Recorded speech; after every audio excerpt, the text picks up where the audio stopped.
horta waa salaamayaa dhammaan asxaabteyda qaaliga ah oo quruxda badan maasha allah tabaaraka allah ilaahay khayr ha insiiyo dhammaantiin aadan u mahadsantihiin meel kasta oo joogtaan sida ay dhiirigelisaan komankiina quruxda badan maasha allah tabaaraka allah maanta waxaan la wadaagayaa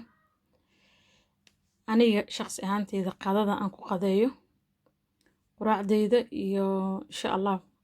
iyo cashadeyda intaba inaan la wadaagan jecel laakiin hadda just waxaan in la wadaagayaa qadadeyda halkan waxay igu jira biyo dacaar ah dacaartaas ayaan biyo furkaa labadii ayaan ku shubtay dhalada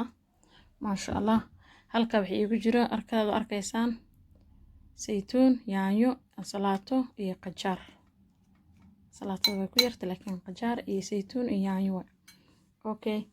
halkan waxay igu jira liin dhanaan iyo baytaraaf aan isku karsaday waa baytaraaf waxaan arkaysaan waa liin dhanaanti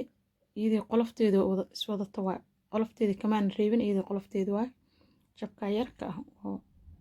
furanka ah furan madow rooti madow iyo xabada moos waa taqadaydo fuul ah inta aan ku qadaynaya insha allah furanka rootigan waa yar yahay waa inta aad arkaysaan waa fari suulkaas saa arkaysaan waa inta marka dil isku soo laaban waa intan waa in yar jab yar aan soo goostay waaye maasha allah marka intaasaan qadadeyda ay ka kooban tahay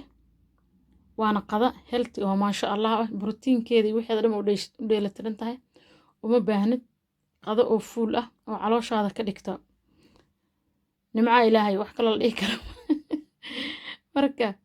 insha allah digaagii iyo baradhadii aan ciyaal ku sameynayaan foornada gelina waa in la soo wadaagi doonaa sida quruxda badan oo ku soo baxa waqti baa weli u laaban marka aad baan in salaamaya